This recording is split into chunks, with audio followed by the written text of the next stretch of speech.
Welcome everyone to our Exchange Cafe. Now that we've submitted the manual to TechOps, we're going to try to pick up having Exchange Cafes at least once a month. And depending on what happens, we may have another meeting separate from Exchange Cafes where people have the opportunity to maybe give a presentation or something like we did before as well. I want to start this out. Tammy has some announcements to make, some things she wants to talk about. So Tammy?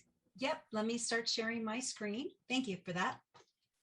Okay, everybody, for those of you who recently saw, you got an email from INCOSE welcoming you to the Yammer community. I wanted to give you just a little insight, if I will, to what that means.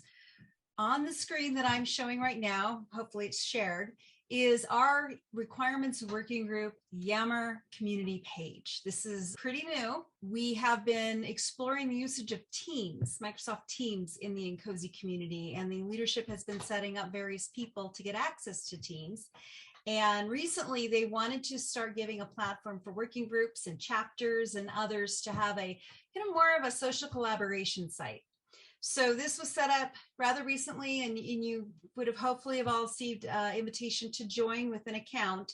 This on the screen is what it really looks like. Consider it social media site for requirements working group. I've got a pinned post here where I just give an overview of what it is. On the side here, I have more of just an awareness or info. I have a link to our YouTube channel and a link to our Connect site. Now, the Connect site is still relevant and interesting for just general posting of good stuff for you all. Our guides and manual are here, and we do have a link to our meetings and various slides and stuff on this page as well. But this one is meant to be more dynamic. We're not really sure how we're going to use it yet, but some folks have already started putting some conversations here, like Barclay, about some past discussions from at IS, I think it was 2015, on a topic that had something to do with requirements, and there started a conversation about it already. So this is one mechanism we can do to use this. We can also put information in the files. If you'll see, we have a files tab. In the Files tab, apparently that'll open this one, so I won't do that for now. When it does take you there, however, and you log in, you will see the manual and the guides there too in a draft folder. So we want you to know we're trying to make this material available for you and encourage lively and interactive discussions. So for now, we just ask you, give it a try, log in, post some things, see how it works for you. And by next meeting, we're hoping to maybe have more general rule of thumb of when we would use this versus the Connect site. And that's really all I wanted to share for everybody. Good afternoon. Is there a technical point of contact that we can get in touch with for issues of logging in of the Yammer site? Barclay Brown is the person who set up all of our sites. And so if there are technical issues, you will be able to send them directly to Barclay Brown. He's the one who should have been on the email you got for the login. I'm sorry, I don't have that up right now, so I can't confirm that, but hopefully that'll help you get set up. Thank you. When I was trying to first connect to Yammer, I had a few issues. Yammer, as an actual standalone app, doesn't seem to exist for my PC laptop, but it does exist as a separate app for like my iPad and iPhone. And I had a few issues getting that to work. And I found that I really had to go and log into Teams first, and then go into the communities and select Yammer. And once I went through that sequence, Teams, communities, Yammer, and then I went back into Yammer again from scratch, then I was able to log in without any problems. So, there's some little nuances in there, but Barclay should be able to help you. You're basically going to have the one ID, the INCOSE.net ID. That is your way you're going to get into Teams, and then from Teams into Yammer. So on the chat, there's some other people having some issues where they, logging in also. So once you get in, it's pretty easy to use. Even though that we've submitted the manual to TechOps for their review to give us comments back, any comments that any of you have that you find as you're reviewing through the manual, please send them to me and I'll address those at the same time I'm addressing the comments I received from TechOps. So far, I've gotten one set of comments from TechOps, and we're waiting on some more. Raymond gave a really good introduction to our products at the INCOSE August webinar, and on the chat in the Q&A pages during that webinar, there's a series of questions that were asked, and some of them take a little bit more thought, so it's kind of difficult to address them real time, plus there wasn't time to go through all of those questions in the time allotted. They are really good questions, and so even though we may not be able to address all those this session, we can address them in the future sessions. But so I'll give a preliminary answer and then open it up to general discussion about the particular question, and then we can move on to the next one. Again, our plan is to hold these cafes monthly. Any questions, topics of discussion that any of you would like for us to highlight at an Exchange Cafe, please let us know, and we'll put that in our agenda, and we can talk about that. And at any time, if anyone that's attending has any question or topic they want to bring up in real time, that's quite okay also. Remember, the real spirit behind the Exchange Cafes is if we're all sitting in a pub around a table having a discussion about needs and requirements. That's kind of the general format, normally fairly unstructured, but it'd be nice to have some topic to start with. In the emails that we sent out announcing the webinar, I gave you some links where you could listen, if you hadn't seen them before, the discussions we had at IW. Does anyone have any general comments they want to make about the manual and the guides before we get into the questions? So I'll open it up to anyone that wants to jump in. I see we got 32 people signed in. That's really good. So anyone want to make any general comments? Hey, Luke, can I relay a comment that was given to me the other day? Oh, absolutely. It's really long. That manual is so long. Okay. Do you get that one a lot? Yeah, if it's something that you're just going to go and grab and have to read through the whole thing and review it, it is very long. But that's why we're developing the guides. The guides are a condensed version of what's in the manual, so you can get right into the basics. If you need the more detailed underlined guidance, and then you can go to those particular sections within the manual. It's not necessarily designed that everyone's going to read through the whole manual. Our local chapter had a booth at the Offshore Technology Conference for the oil and gas industry. And one of the presenters in system engineering thread talked about the Goldilocks principle when it comes to systems engineering. And it's basically, if you give people too much, they get turned off and they're not going to do anything. If you don't give them enough, then they're not going to be able to use this information and apply it, and they're not going to get a return on investment. So the manual is really set up for a variety of different use cases, different user groups. And some people are going to appreciate the details.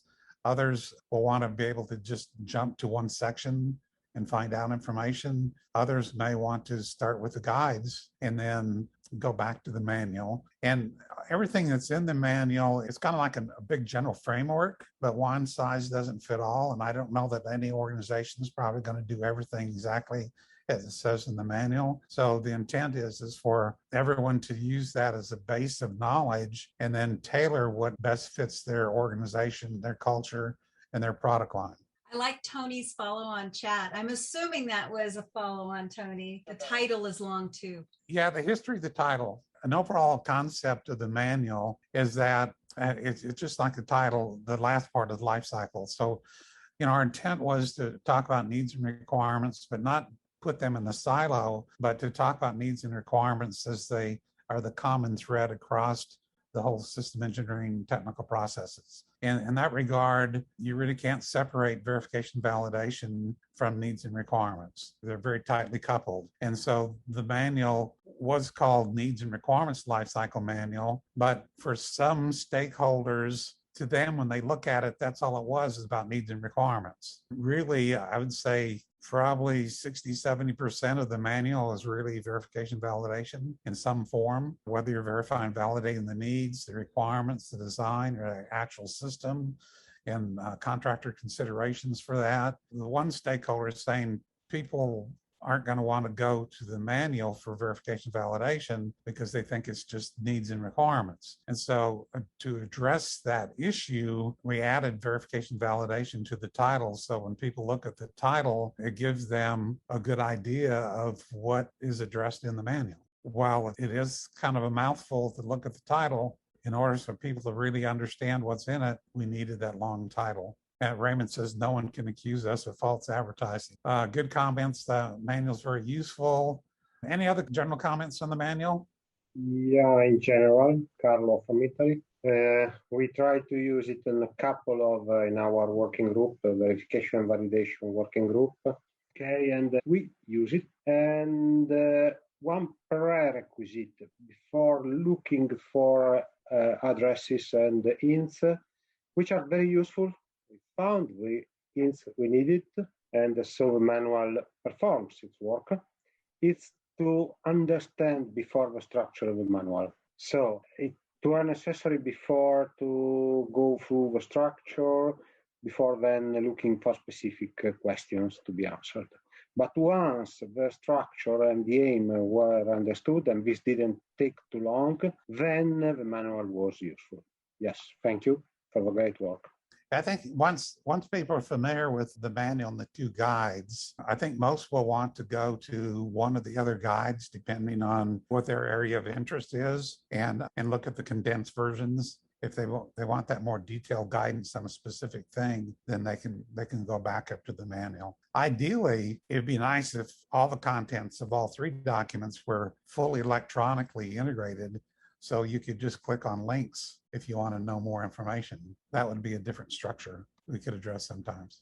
Okay, so Tammy, if you could watch the chat for me and bring up stuff if it's appropriate, then I'll go on here. The first question is, in terms of system engineering model, and they list the title of the manual, how is maturity captured within the process? You may have several iterations of design and build, rapid prototyping, failing fast. Can this be adopted in this interest? That was really one of the basis of the manual, is that we do a lot of system analysis before we define needs and requirements. There's a section called Lifecycle Concepts Analysis and Maturation. And one of the diagrams in there is this diagram, and this is not spiral. This is called the doctrine of successive refinement. Spiral goes the opposite direction.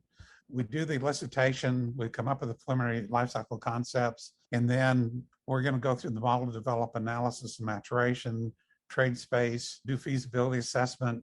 And so we're going to go through some cycles, the goal of coming out with preliminary concepts. The thing is that technical feasibility is in the world of the physical realm. So that says that we need to do a little preliminary design up front, at least so we can identify the critical technologies, so we can assess their maturity. And that needs to be done early in the project, because it could be a lot of time and effort just to mature the technologies. Part of concept maturation would involve developing initial prototypes. And then when you get into section 8, when we talk about design verification validation, we have a similar diagram that starts with the needs and requirements and all the modeling and prototypes and stuff we've done up to now, and then to come up with preliminary physical architectures. Now in the design process, then they're going to go through and do their own series of iterations to mature the design. And again, they're going to have their models, prototypes, simulation capability. And the big difference here is, from a feasibility standpoint,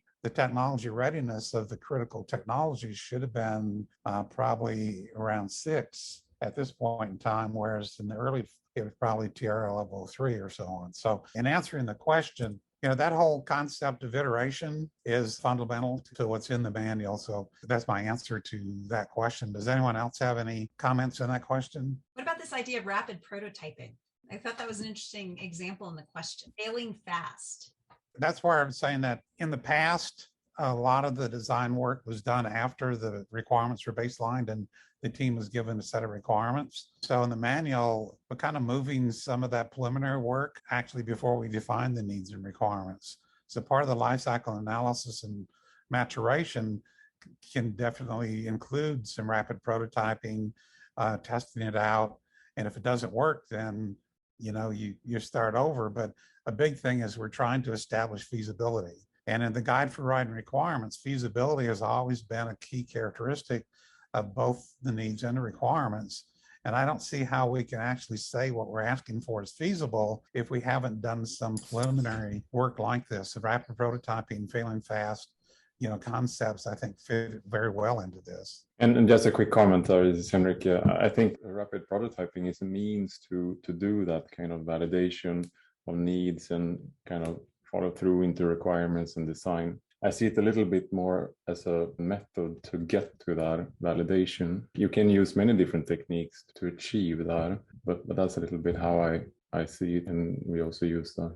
Yeah, I think it's really important that we adopt this new paradigm that we're going to do a lot more, I guess people call it R&D up front, to make sure that we have technologies that are mature enough to meet the stakeholder needs and requirements, that we get through our elicitation process within the driver's constraints. And because we've done this work up front, we should have a lot better idea of what we're trying to do is feasible or not. And especially for consumer market, I had some clients that say they're really frustrated with management that they'll establish a launch date for a new product and they haven't even matured the technologies yet. So they're setting the team up for failure almost. So the next question is, I assume stakeholders have the need for the SOI, system of interest, because it would fit well into their environment, i.e. they are interested in what the super system does. From this point of view, I have the impression that lifecycle concepts and needs and requirements are constituents of the architecture of the super system.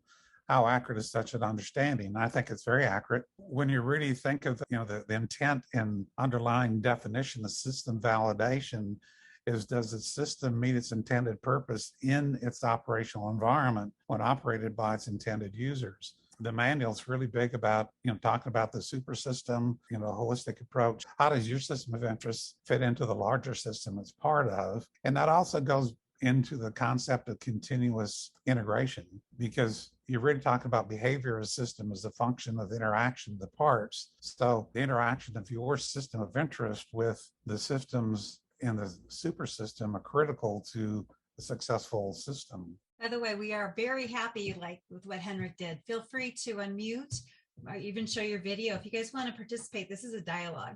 Okay, the next question, are the customer needs interpreted and carried by one or more of the stakeholders into the needs during elicitation? The answer to that is definitely yes. If you look at a System Engineering Handbook 15288, there is a process called stakeholder needs and requirements definition. And so the customers would be part of that process. But then when you get down at the system level, we want to develop lifecycle concept needs and requirements at the system level. And so an input into that whole process would be the customer as the primary stakeholder. But at the system level, we have other stakeholders. So the way the manual is set up is that the customer's needs and requirements are integrated with other stakeholder needs and requirements. And then the team has to resolve conflicts and any issues that come up, and then come up with a preliminary operational concept. And then that would feed into the lifecycle concept analysis and maturation activities. Once we have went through that cycle, the system level, end up with our system requirements for our system of interest, then those requirements would trace to both the needs they were transformed from, as well as the applicable requirements traced to the customer requirements as well. Where do you resolve those conflicts in needs? Do you do it in the needs document, or do you do it in the requirements document?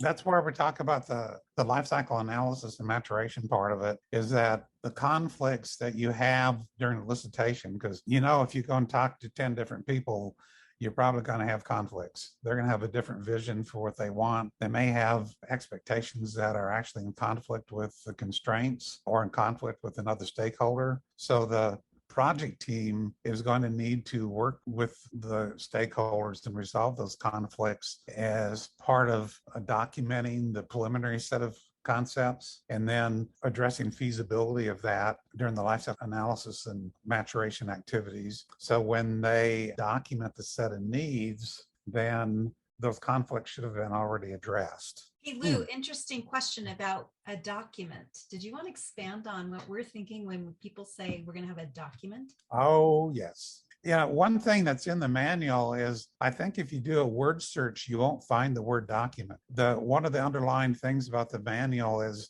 a data-centric practice of system engineering instead of a document-centric practice. And so in that respect, we store in the tool all of this information through traceability linked together. When you talk about OpsCon, the concepts would be stored electronically in the tool and not necessarily in a document. All the information we listed from key stakeholders would be stored electronically in a form that we could review and trace. To answer your question, once we have this set of needs ready for baseline, the project team should have resolved the conflicts before that. We do have needs verification and needs validation as a specific step in the baselining process. And Section 5 talks about needs verification validation.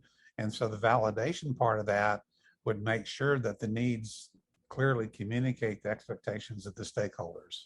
So sorry, maybe one comment to that Yes. question about how you document trade-offs between different stakeholders. And I think actually ISO 29148 recommend actually to do that expressed by the system requirements. There you kind of document, okay, this is how we kind of prioritize between what you want and what you want, but this is what the system is gonna do. So I can actually recommend ISO 29148.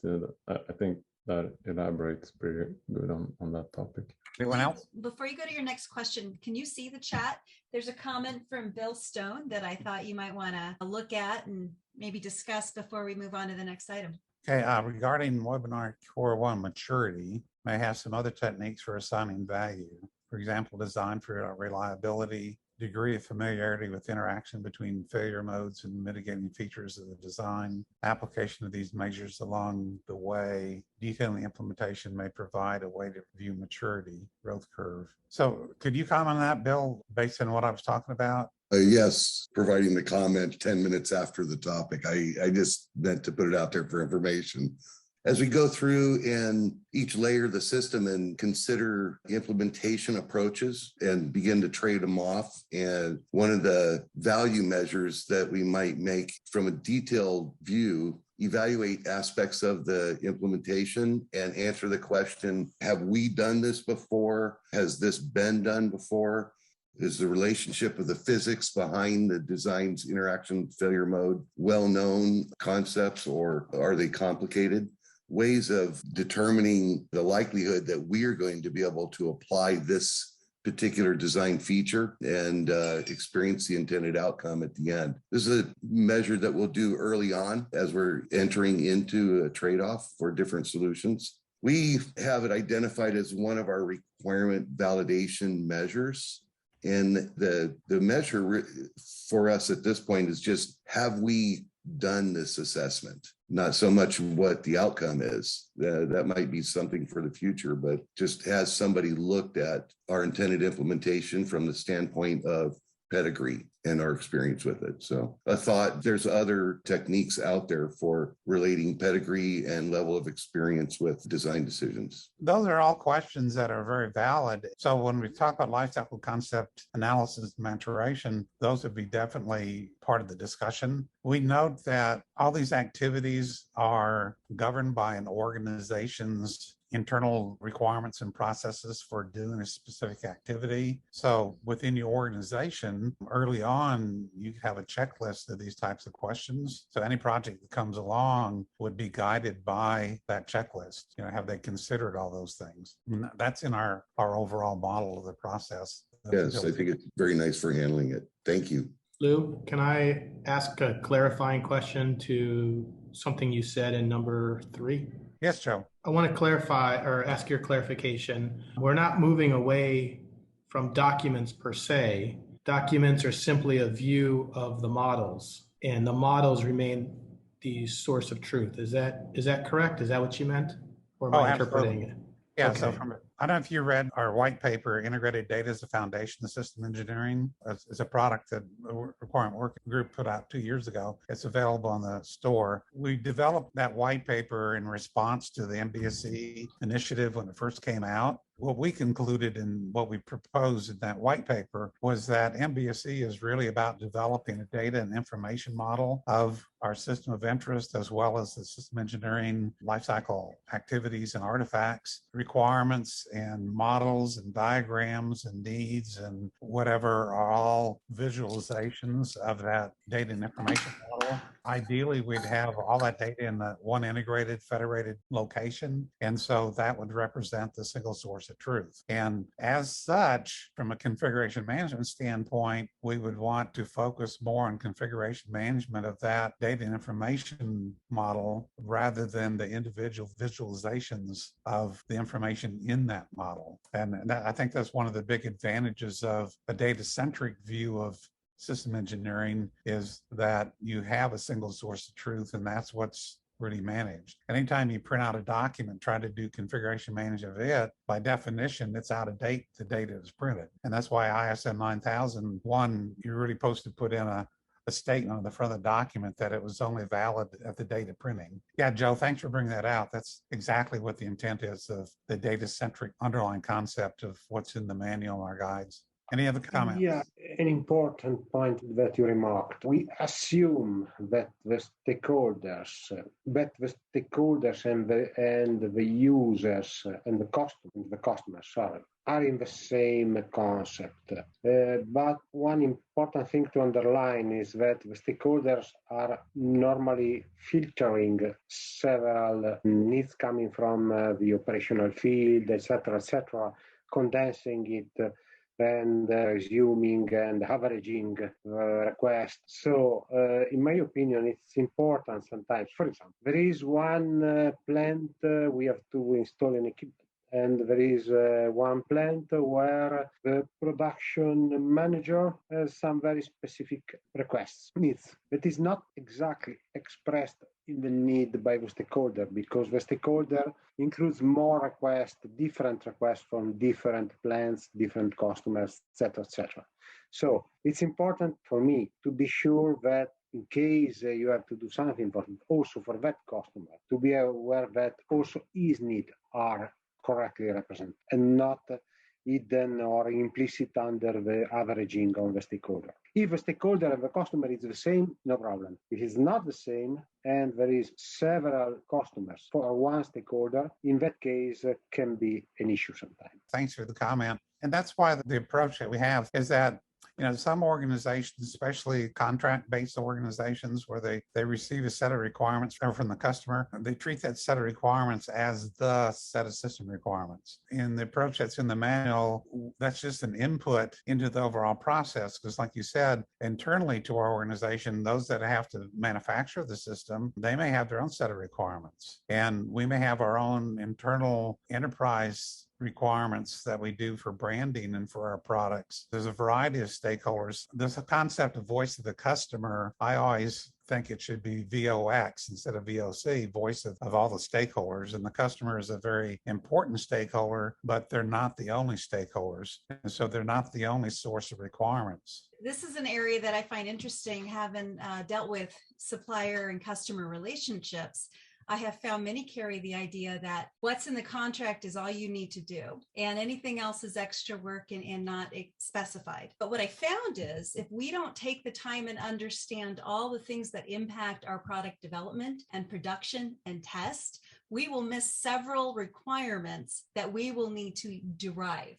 And so deriving requirements is actually quite encouraged in terms of understanding all of the needs, not just the customer's needs. I need to be able to make it. I need to be able to test it. I need to be able to certify it or meet regulations. There are lots of these other viewpoints we have to make sure get considered. And that's why the integrated set of needs is established, not just the customer's needs. Very good point. Also, I found that when I've dealt with customers, even if they wrote well-formed requirements that were explicitly stated, a lot of times from a quality standpoint, there's going to be implicit requirements that weren't actually written down by the customer. And so it's kind of my responsibility to make sure that happens. There's driver's constraints that I'm familiar with on my system of interest because the customer hired me because I'm the expert. So I'm going to be aware of some things they may not have been aware of that I have to address in my requirements. Like Tammy says, I'm going to drive some requirements that weren't explicitly stated by the customer, but they definitely are critical to project success. Any other comments? Good discussions here. I like Joseph said VOX, copyright that, voice of the stakeholders. Yes, I like that. The next question, would a digital twin be considered an additional system of interest? I'm going to take that question before I get the next one. I really should have broke this into two questions. One of the things that's going on in INCOSE is the update to the System Engineering Handbook. In the technical processes for verification and validation, the point is made is that verification validation applies to all the artifacts that we develop within the system engineering process. If we develop a model, that model in its own right is a system of interest, and it's going to have to be verified and validated. When I develop a digital twin, which I consider a more involved model that I can run simulations for, there's probably different definitions. Because I have a name of it, it is a system of interest. It may be developed as part of an analysis tool for my physical system of interest, but it is a separate entity. As such, it needs to be treated as a separate entity and go through its own verification validation before I can actually have any confidence in what it tells me. Any comments on that, on the digital twin being a separate entity from the actual system of interest we're developing? It's absolutely important to remember that before using any model or combination of models, as you said, because today there's not only one model, it's necessary to have it validated before beginning to verify the system of interest. And unfortunately, it happens that especially with agile methodologies, all the processes are more and more overlapped, more than usual. So you are in the same time verifying, validating, redesigning, and so it's so important to have to trust on something. If everything is fluctuating, it's a mess. So having good validated models can be an issue today. And that's a good point, especially the second half of that question. Do you see these verification methods? And what he's referring to is the diagram we showed verification as test, inspection, demonstration, and analysis. And there was one that was called analysis using models and similarity. We're on this one chart. And so the person is really responding to those verification methods. And so he says, do you see these verification methods remaining constant as we increase our use of virtualized V&V with the use of model-based engineering and digital engineering as a whole? To me, it's kind of a can of worms. To me, when I'm doing system verification, I'm verifying the physical system met its design input requirements. If I'm going to have total confidence that the physical system meets a requirement, then I have to do the verification using that physical system. And validation, the same thing. I know there's some that this validation by analysis, especially using models, they think is a substitute for the physical. I have a little bit of problem with that. I don't know how well my model actually models certain things. How well does it model the interactions with other systems? Does the model really include the super system it's part of? And that's one of the big issues. And Mike Ryan's on, he told me a story, I can model a car and I can model a trailer, but I can't take the two models and add them together, because when you add the two together, it's a different system. And given the behavior system is the interaction of the parts, so the behavior of my system of interest has to include the behavior of the macro system as part of, not only the other systems, but also the physical environment. How well have I modeled chemistry, physics, biology that may be part of this? So while I think using models as part of design verification validation before you build the system, I think is a big use. Using models for verification validation in place of the physical system on what we call the right side of the V has an element of risk in it from a confidence standpoint. I know when I've been talking with Raymond, he's mentioned several times, it really is based on risk. How much risk are you willing to accept the results of a model verification validation activity of your system of interest versus a verification validation activity of the actual physical system? What are y'all use feelings about that? Yeah, just one quick comment. I think at least when it comes to digital twin or simulation model in general, I mean, you can't treat that as its own system of interest with a set of requirements associated with it. Basically, what makes it fit for purpose and what are the use cases we are planning to use it for. So I think it makes in some cases a lot of sense to treat it as its own system and think about what are the use cases with that and what are we going to use it for and how well does it need to perform. I'd like to toss in that when we talk about verification on the left side of the V through modeling versus the right side via test, I look at this as a vision statement for the future, for a future state, not as something we should do next fall. And so to your point, Lou, about it being risky, to me, we perform this in a world where our models are validated and verified and we trust them. We know they work. And if we know they work, then the risk is maybe zero, maybe just much less. But I think we need to suspend our skepticism in modeling issues today if we're trying to talk about a vision for verification on the left side of the V, which I know is actually the wrong way to say that, but hope people know what I mean, I hope. In the manual and in the guide for V&V, we make a big point, and the CAB, made this their priority also, is increased verification validation on the left side of the V, what we call design verification validation. At that point, I think models and simulation capabilities are extremely valuable to help uncover issues and correct those issues in the design before we baseline our design output specifications and then build the actual product or code the actual product. But once I've built the hardware components and coded the software and I start integrating all that together, how well do the things work in the physical world? Because one system may have vibrations or may put out a thermal thing that wasn't really talked about in the requirements, but because it does what it does, it impacts the performance of some other system. And I wouldn't know this in a model world if I didn't model that, those thermodynamics. Again, I don't think it's a substitute for the physical, but for some requirements that aren't critical or high risk, maybe it's acceptable. The big thing is cost and schedule, and a lot of organizations may not be able to afford to do verification validation of everything by test. Some requirements, it's hard to verify the system meets those requirements, like some of the abilities by test, and so you may need analysis. But it's really about what level of confidence do you need to accept that the system met a requirement or need, and what amount of risk are you willing to accept in accepting the results of verification validation by analysis using a model versus using the actual system. Very good point. Developing a so good model that represents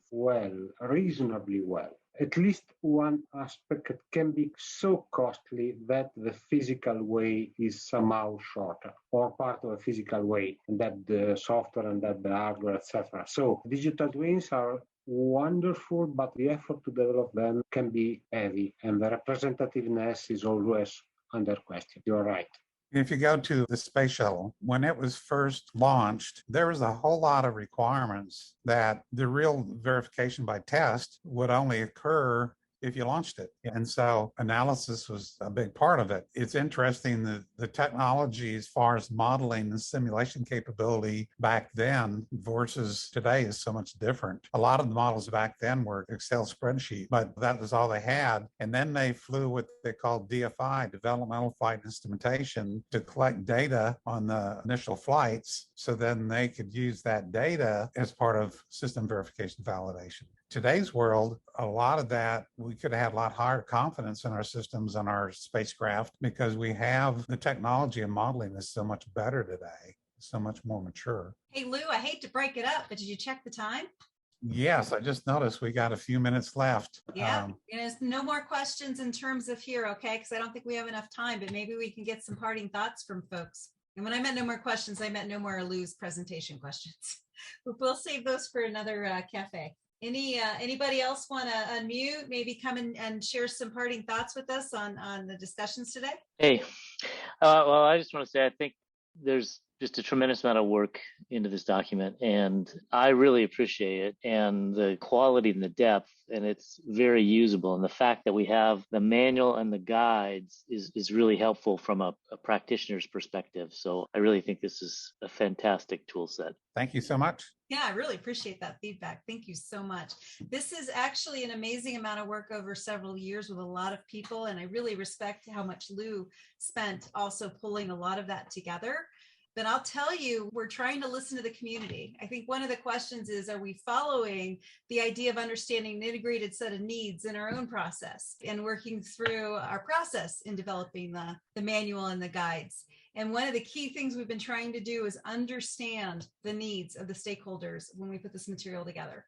and what's not out there. I know a lot of young people starting out in systems engineering, they'll read like the system engineering handbooks and say, okay, that's nice, but how do I do that? What guidelines help me based on lessons learned of seasoned practitioners? You look at all of the contributors to the manual and the guides and add up the number of years, hundreds of years of experience and lessons learned are all thrown into a Tammy says the sausage grinder, and outcomes within the manual and the guides. It's all based on practical experience. It's none of it's theory. Okay, well, our hour's at the end, so unfortunately, I'm going to have to stop the recording. We really appreciate the feedback on these cafes. We love the interaction. I really appreciate folks coming off of mute and participating in the conversation.